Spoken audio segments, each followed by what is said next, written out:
There's nothing that'll destroy your kayak faster than a concrete boat ramp. If you look at this video that I took on my last kayak where I had to repair the bow and the stern, you can see how much of the kayak abraded away. Well, I've got the solution that I'm going to discuss, and it comes from VEVOR, and it is a kayak trailer, not a kayak cart, because a cart will not do what this trailer does. But let's go back to the start. When I'm unloading this thing at the truck, put it together, and then we'll show you how easy it is to launch and retrieve a kayak without having it touch the concrete of the boat wrench. Let's go.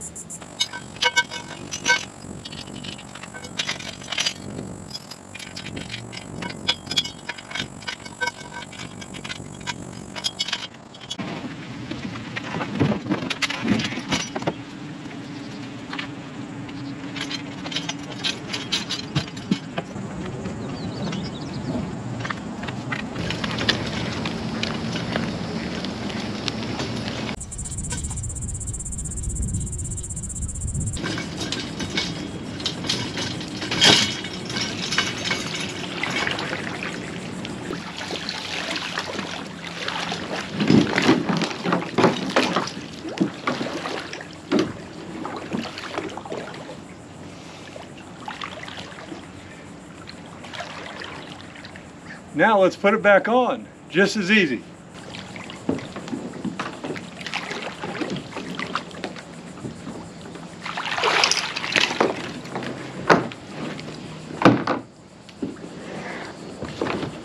Simple, easy, and no abrasion on the front or the back.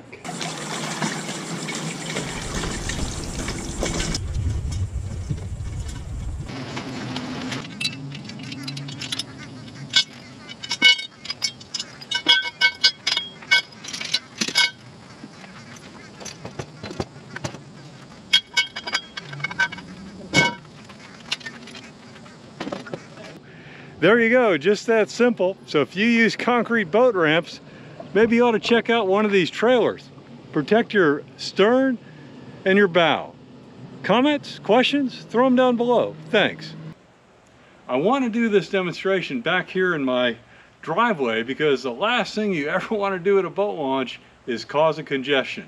So the assumption is that I can't use my kayak cart because my bow or my stern is going to drag on the concrete, and that will eventually wear it down like it did in this kayak, my first kayak, where I wasn't as sensitive to that damage as I probably should have been. So what we're going to do is I've got it loaded up here on the truck. We're going to see how long it takes me to go ahead and set this up and any challenges associated with loading this kayak. Now I do need to tell you, I already tried this with my really heavy Jackson Coosa, and it's impossible to load with just one person. This is a one-person kayak, so it should be easy. The unit comes with bolts, but I'm going to use clips that I just showed you because that allows me to assemble this very quickly, because all I need to do is pop the clips through the holes and it's going to go together. As you could see earlier from the video at the boat launch, it only took 1 minute and 18 seconds to put this thing together. Not bad at all.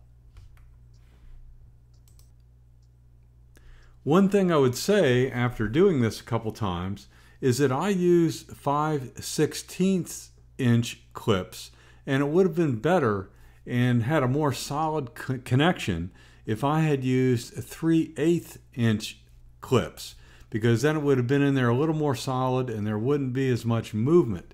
The other thing you could do is, instead of putting the clips in at the junction with the long pole, you could actually bolt those in and leave those bolts for a more rigid connection, the place where I'm putting them in right now.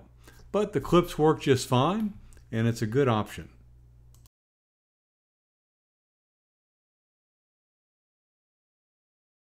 Now, I didn't attach this to the trailer for the little demonstration, but just to show you it's possible, it comes with these little hooks down here, And you can run an NRS strap, this is a 12-footer, between the two sides to lock it down to the trailer.